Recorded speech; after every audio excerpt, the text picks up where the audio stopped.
والصلاة والسلام على أشرف الأنبياء والمرسلين حبيبي وحبيب الله العالمين أبي القاسم محمد اللهم صل على محمد وعلى آل بيته الطيبين الطاهرين المعصومين الهاديين الذين أذهب الله عنهم الرجس وطهرهم تطهيرا اللهم صل على محمد وعجل فرجهم.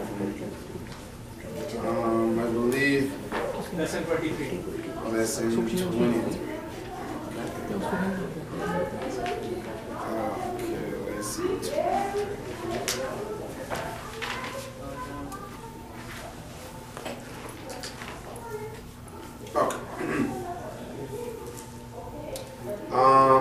Lesson 23, inshallah, we are going to talk about al-ism or i'rabul ism. I'rabul ism is about nouns where the end of it have two ways. Every noun in Arabic that you can find, there are two ways that how the end or the last word or the last letter ends. For example, let's say some of them either at the end of the nouns, either sometimes they can finish with the dhamma or they can finish with the kasra or fatha. For example, you can say Muhammadu. You say Ali, you. You say, for example, Fatima, two, for example, right? Good. And then there are some names also, the end, you cannot see these vowels, okay? Example, when you say Musa. For example, when you say Isa, for example, right? You don't see the answer, we don't say Musa, you. We don't say Isa, you. You don't say that. Isa, that's it. Right? Musa, that's it. So today we're going to talk about this one, not this one. Okay? That the normal noun in Arabic, when you end the noun, always they have the choice that either they can end with the dhamma, or they can end with the kasra, or they can end with what? With the fatha. In other words, at the end, you can tell a vowel at the end. You can see either these or these or this. Okay? Every noun. It doesn't matter whether it's noun of human being or any other nouns. Right? But some other nouns you cannot. Okay? Like for example, you say, Ja'a Muhammadu. Means Muhammadu came. Ja'a means came. Right? Now when you say Musa, you cannot say Ja'a Musa, right? You cannot say Ja'a Musa you, like Muhammadu. You say Ja'a Musa. Good. Now another example, you say Ra'aytu Muhammada. Okay, means I saw Muhammad. Why does Muhammad change from Dhamma to Fatha? Because in Arabic language, when a noun becomes an object, then it has to carry fatha. Okay? So here, Ra'aytu, I saw. Who did I see? Muhammad. So the action of seeing happened on whom? On Muhammad. So Muhammad has to be what with the fatha. Good. So how you say, for example, Marartu, another example, Marartu bi Muhammadi. Excellent. Right. So you see, the same just the name Muhammad, sometimes they carry Dhamma, sometimes Fatha, sometimes it's Kasra. Right? Now why did he come Kasra here? Because of the Ba. Bi Muhammadi. Right? So the word Muhammad, sometimes they carry Dhamma, sometimes Fatha, sometimes Kasra, like we mentioned here. But if you say Musa, you say Ja'a Musa, you say Ra'aytu Musa, you say Marartu bi Musa. Any change at the end? No. It's the same thing in the three situations. Unlike like Muhammad. Yes. It's because they are not the Arabic name. Yes, that's one of the reasons. Yes. So that is one of the reasons. But however, we say there are certain names that at the end there is changes. Certain names, they don't have changes in Arabic. But today we're going to talk about the ones with the changes. And they call al-zahir, meaning you can tell at the end the vowel that the word or the noun carries. Okay? So here the book is telling us that i'rab al-ism. I'rab in Arabic means analyze. Okay? Analyzation of a noun. In Arabic language there are two types of i'rab. There are two kinds of analyzation of noun. One is called evident i'rab, which means in Arabic al-i'rab al-zahir. Al-zahir means apparent. When you look at the noun, you can see the actual vowel at the end of the noun. These i'rab, as the name indicates, are evident in the form of either fatha or kasra or dhamma. The noun, either anywhere, it always they come with the dhamma, like ja'a Muhammadu, or Muhammada with the fatha or kasra. Or they can come with two of it. For example, ja'a Muhammadun, or ja'a ra'aytu Muhammadan, or marartu bi Muhammadin. It doesn't matter. At least the most important part is the vowels get to change in these three situations. Right? From fatha to dhamma, from dhamma to kasra, it get to change. That is that one. Says these are the simplest form of i'rab, but can only be applied to the singular form of nouns. This only applies to the singular noun. For example, Muhammad is singular, one noun. So this applies that you can be either dhamma or fatha or kasra, because it's a single noun. But if you are talking about dual, you cannot apply that. It doesn't apply on dual, or it doesn't apply on plural as well. It only applies on the singular only. Like say Aliyun, okay, Muhammadu. But if you make it dual, then this rule does not apply on it at that moment. And then he says for both masculine and feminine gender. Now, for example, we say Muslimun. If you look in the book on the right, you say Muslimun with the two tanween. Now, I don't know if you recall, we mentioned what is the difference with when the noun comes with the two, like you said Muhammadun, and then when we say Muhammadu with the one. Ahsan. When we say Muhammadun, makes it what?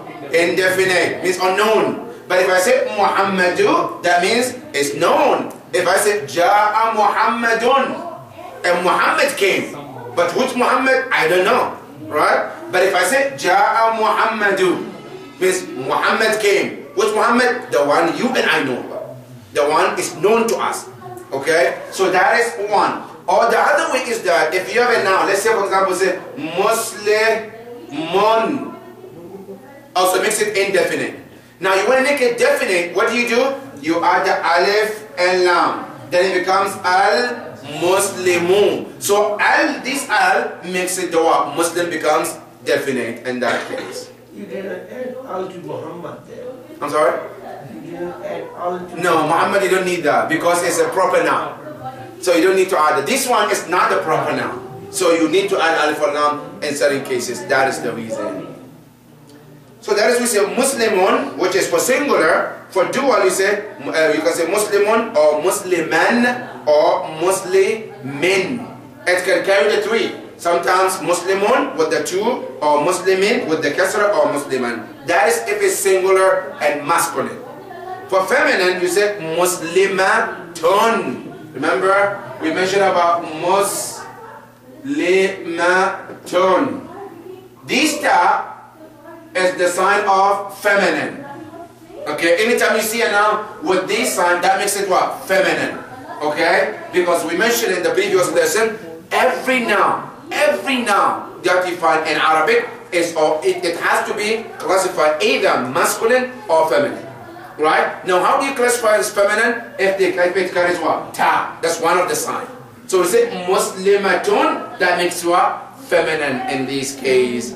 So that is one and singular, and Muslimatan is the with the fatatain, and Muslimatin with the kasratain.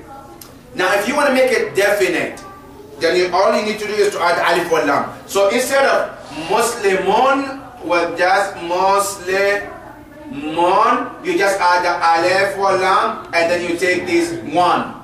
because they cannot be together. You cannot say, for example, al-Muslimun. That is not Arabic. As soon as you do this, then maybe it can be, for example, you talk an African language, but it's not Arabic anymore. Why? Because al makes it what? Definite, and un makes it indefinite, and their word cannot be definite and indefinite at the same time. Okay? So either mun without al or al without mun. So always that is the case. So as soon as you put alif or lam, then one of these have to go. So it becomes al-muslimu instead of mun without alif or lam. So then that makes it also definite at that point. So that is al-muslimu, al-muslima, al-muslimi, al-muslimatu, al-muslimata, al-muslimati. So that is, the word can change into 3 different vowels: fatha, kasra, and dhamma. Now this is if it is in the case of singular. The noun is a singular, like Muslim and Muhammad. Now Arab by letters, sometimes these nouns can change, the end can change, which means the end might carry something else. Okay? Which is sometimes the end can carry ya, what do you call, ya and noon, or waw and noon, or ya and noon, or alif and noon. Okay? What does it mean? Now let's go to the book. The book is saying the last 2 letters of nouns in the dual and plural forms are the Arab, which can be one of the following: alif and noon. In the case of dual, which we call in Arabic muthanna, dual, right? Always the sign of dual is 2, either alif and noon or ya and noon. Okay? But this ya, make sure that you remember this. This ya always carries fatha. Okay? For example, let's say I have Muslimun, right? That's a singular. I want to make it dual. What do I need to do? I just plus alif and noon. So it becomes Muslimani, meaning 2 Muslims. Okay? If I want it, or I can make it also with the ya and noon. I have the word Muslim, I add ya and noon. So it becomes Muslimain. Ahsan. But the ya has to add fatha. You have to remember. Okay? And this you can find it in the Quran. When Ibrahim al-Khalil alayhi salam, after he finished building the Kaaba, he asked Allah, Rabbana waj'alna muslimaini lak. Ya Allah, let us be 2, he and his son Ismail alayhi salam, waj'alna muslimain.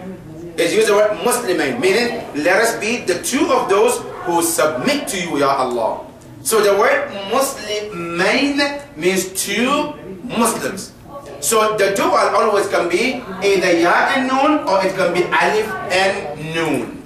So that is in the case of dual. So dual always comes either with alif and noon or ya and noon. That's the case of dual. Now for plural, which is for masculine, also comes either waw and noon or ya and noon too. Okay? But what's the difference between this ya and noon and this ya and noon for dual?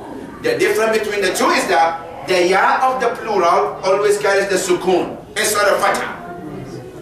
Okay? For example, let's say you have the word Muslim, right? Muslim. You want to make it plural, you add waw and noon. So it becomes Muslimuna. Okay? So what did you add? Actually it's Muslim.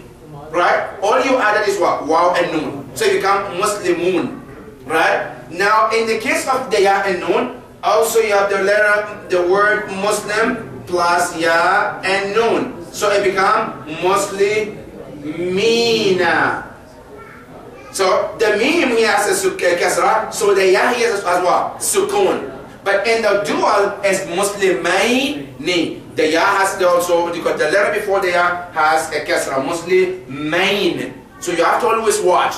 Okay? If the letter before the ya has to have a fatha, that means it's dual. If it has a kasra, then it means it's a plural. So it's Muslimin or Muslimun. Okay? Now, what is the difference between why sometimes you have to say Muslimun and why you have to say Muslimin? Why?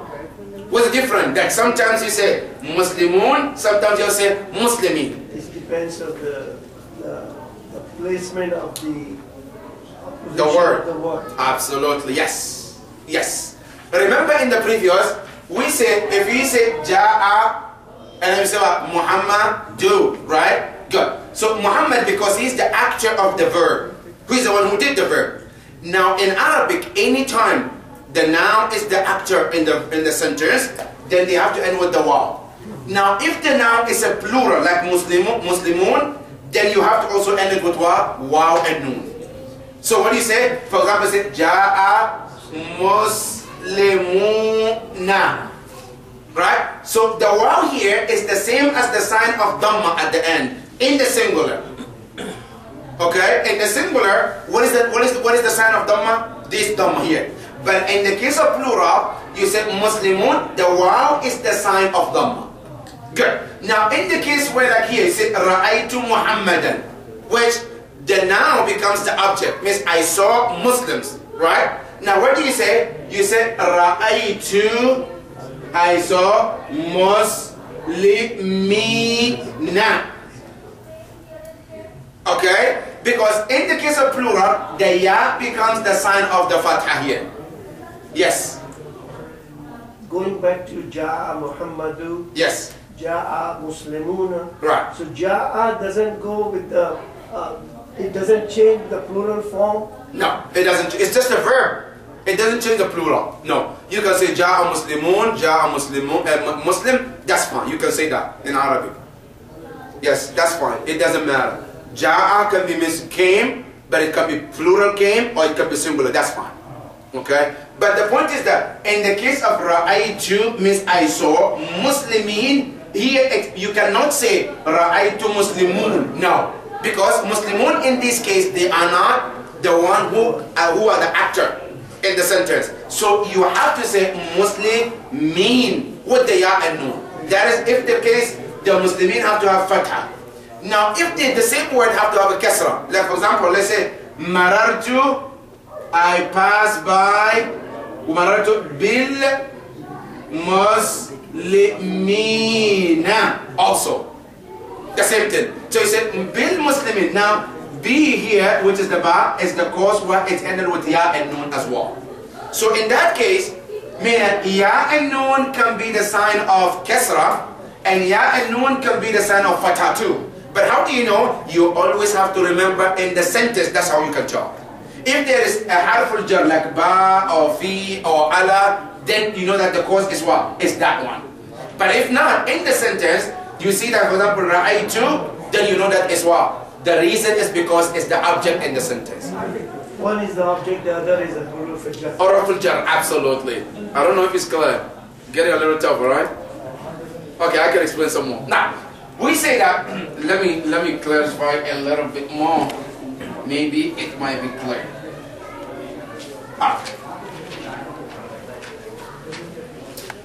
We say that, you know, in the rule in Arabic is that every noun that you can see, they have to always end with one, and that is dam.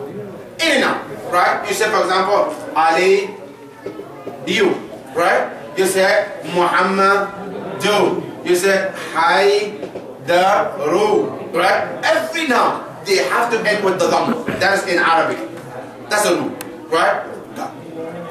But sometimes there are certain things that can happen before the noun that can change the end. Either keep it dhamma, or change it to fatha, or change it to kasra. I don't know how to hear it clear? Okay. Now, what causes to make it dhamma? If the noun becomes the actor of the verb, the one who did the verb. For example, let's say, for example, akala. Akala means he ate. Okay, who eat? Let's say akala aliyun, for example. Now, since Ali is the one who did the eating, so here the noun has to be what? Ali, you. Because he's the actor of the verb. Right? Let's say, for example, shariba.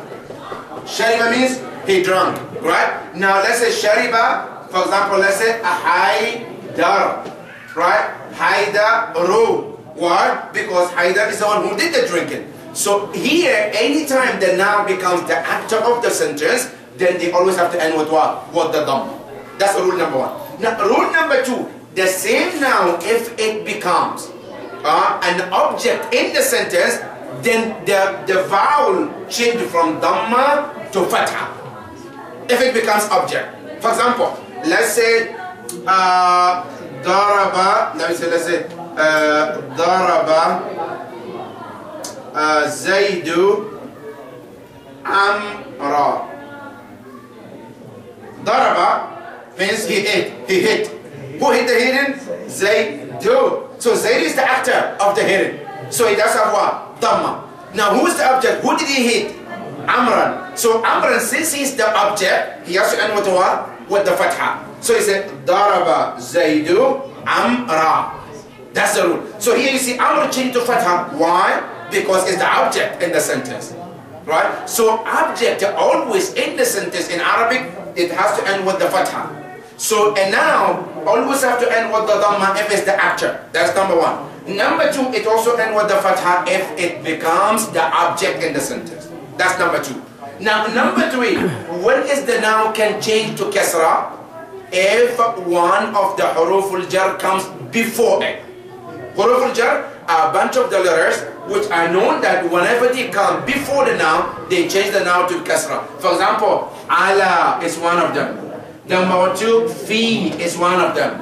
One of them is min is one of them. Ila is one of them. For example, you have the word madrasa two. Right? Now if you say ila, what will happen to the madrasa? The madrasa T. Because, why did you change from dhamma to kasra? Because of the letter ila. So this is called harful jar. The letters that causes the noun to change from dhamma to kasra. I don't know if this is clear. Good. Now, this all that we mentioned, this is in the case if the noun happen to be singular. If the noun is singular, here, madrasatu is one, right? Amran is one person. Here you say Aliyun is one person, right? Now, what happened if they happen to be dual? That is a question. Now, in the dual case, they say if the noun, which is dual, is the actor, then the noun have to end with the alif and noon. Like for example, let's say akala aliyani.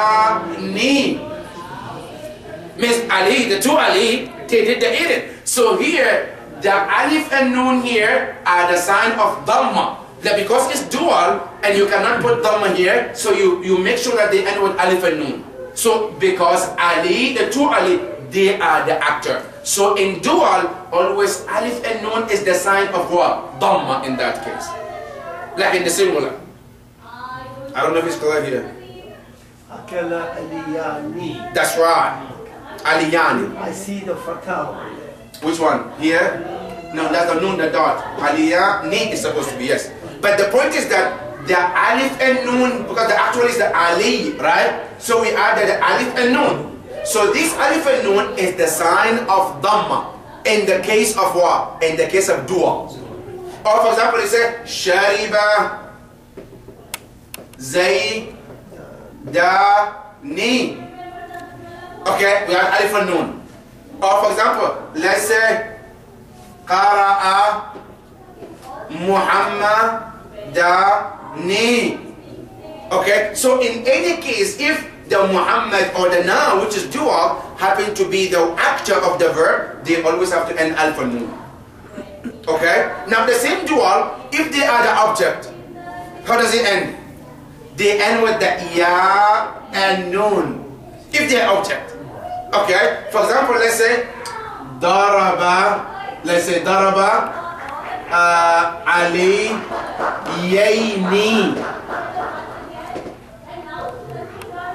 Because as Doriba Aliyain. For example, let's say, let me put it in this way, maybe it might be clearer. Let's say Daraba Zaydun Amra Amrayni.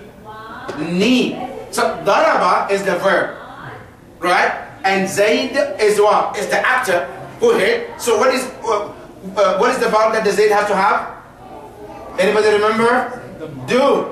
Because he's the actor in the verb, right? Now, Amrain, because it's dual, so it has to end with the what? With the ya and noon, because it's the object in the sentence. So object always, if the dual comes and happen to be the object, it has to end with the ya and noon. So we say Daraba Zaidun Amrayni with the ya and noon.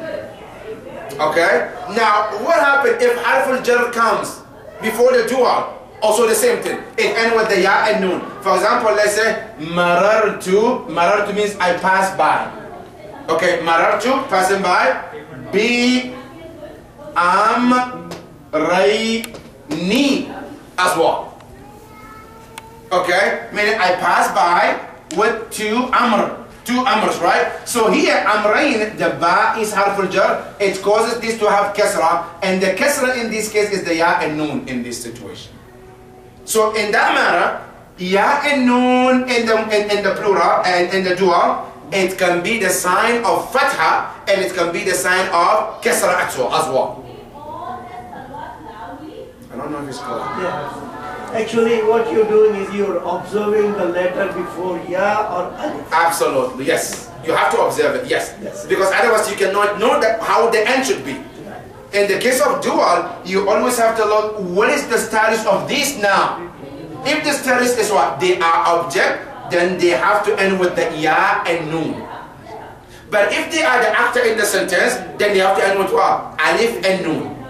Now if harf al-jar comes before the noun, which is dual, it has to end with what? Ya and noon as well. Yes. Yes, I think we already did that, harf al-jar. There are a bunch of them. Yeah, harf al-jar, like I mentioned, one of them is ala and fi and min and ila. These are some of them. Or bi, for example, when you swear. Like I said, billahi. So this ba, which is for swearing, always when they come before the noun, they make sure that the noun changes to kasra instead of Allah. Because the same word, if you say Allahu, that's how it's supposed to be. But when you put bi, then it becomes he, billahi. So the cause of the changing from dhamma to kasra is the ba. Okay, so ba is also considered harf al-jar at that point. There was a long list of huruf al-jar, and page number 31 just refers to that. Yes, I think we already did that in the past lesson, yes. Okay. That's 41, page 71. Yes. So if we go back to that, you can find that in there's examples. So now let's just go to the example. Maybe it might be clear. Now it says here explanation and examples of the Arab by letters, masculine and feminine. Nouns in the dual form ending with the noon with the kasra, ni, right? Indicate dhamma.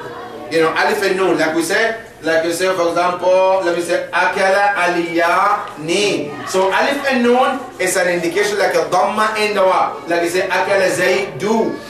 The way zaydu has a dhamma. So in the dual, alif and noon is the sign of dhamma in that situation. Okay? That's how the book is saying also. It's an example, like you say, hadani lasahirani. Okay, hadani lasahirani. So you see, lasahirani, it means about two, and you use the alif and noon at the end. Because actually sahir, right? That's the actual verb, and then actually now we have sahir, which is magician. Now you want to make it dual, what did you do? You had the alif and noon. So it becomes sahirani. Okay, so all we did is to add the alif and noon. Now you take the alif and noon, it becomes sahiru, which is a magic, one magician. Right? But to make it dual, you just add the alif and noon, and it becomes sahirani, which means two magicians.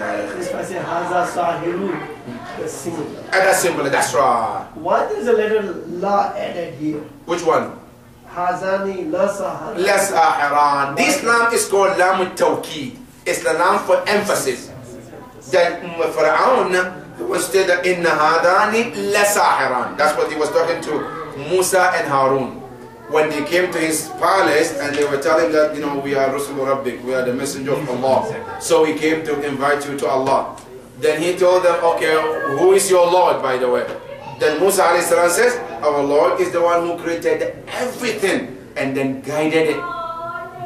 Then he said, do you have any proof to what he's talking about? Musa said, yes, of course. Musa then threw his stick in front of him and he became a snake, alive. That's when Fir'aun saw that. He said, these guys are nothing but magicians. Inna hadani lasahiran. Whatever they're doing is nothing but magic. So he was emphasizing to the listeners that inna hadani lasahir. They indeed are magicians. So it's called lam al-tawqid. He was emphasizing that Musa and Harun are nothing but magicians. So that is that one. Now the next one also, which is page 82 in this book, is Jannatani an yaminin wa shimal. Jannatan. See, the actual word is Jannatun, right? Jannato, which means heaven or garden, right? Now this Jannah, you want to make it dual. What do? You add the alif and noon, so it becomes Jannah. Ta-ni. So Jannatu, instead of ta-tu, it becomes ta-ni. Okay? So this ta, alif and noon, indicates that it is dual. Okay? And why did he put alif and noon? This is if you want to indicate that it's supposed to have dhamma at the end. So it becomes Jannatan. And then Allah subhanahu wa ta'ala says Jannatan an yaminin wa shimal. And by the way, Yawm al-Qiyamah, some people will have one heaven. Some people will have two. Some people have more, depending on your iman and my iman. If my iman is high and my fear of Allah is high, Allah says you got two. وَلِمَنْ خَافَ مَقَامَ رَبِّهِ جَنَّتَانِ. Allah said those who fear the position of Allah, their Lord, Allah said they have two heavens. Some people, no, just one. However, even that one is not a joke. Even that one, alhamdulillah, if you have it, alhamdulillah. Because Allah stated in one of the surahs, it says, وَجَنَّةٌ أَرْضُهَا السَّمَاوَاتِ وَالْأَرْضِ. Just one heaven for one moment, Allah said, if you are just to compare, it's as big as the heavens and the earth.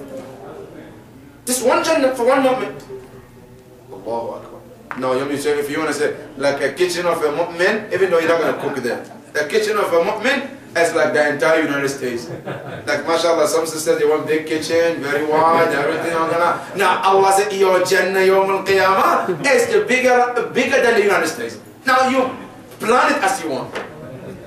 But then Allah subhanahu wa ta'ala said, you just need one thing. And that is, أُعِدَّتْ لِلْمُتَّقِينَ. This is not for everyone. For those who fear Allah subhanahu wa ta'ala.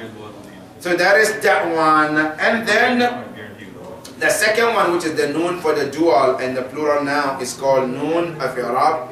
I think this second one, we can do it next. Yes. Is it Asratan? Yeah, an yaminin wa shimalin. Yes, it's what you indefinite. Yes, indefinite. That's what an yaminin. And the reason why it became yaminin is because of the an. An also is one of the huruf al-jar. Yes. So the reason why it's an yaminin wa shimal is because of the an. And by the way, let me just add this. Always when you see there are two fatha or kasra or two dhamma, we mentioned that it means definite and indefinite, right? When you see them, sometimes it's not all the time. It's for them. It means indefinite. Sometimes it comes to show the significance of that thing. That Allah knows what it is. But He wants to tell you that because sometimes if someone doesn't know something and you want to let them feel like, oh my, it's something huge, you say, you don't know what it is.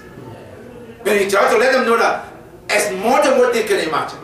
Allah subhanahu wa ta'ala in the Quran sometimes He makes certain things also indefinite, not because He doesn't know. Like you and I, when we talk to somebody, I don't know. No, Allah knows about it. But He tells you, He put it in the form of indefinite to tell you how significant that thing is.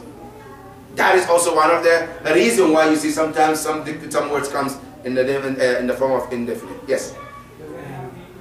In general, Yes.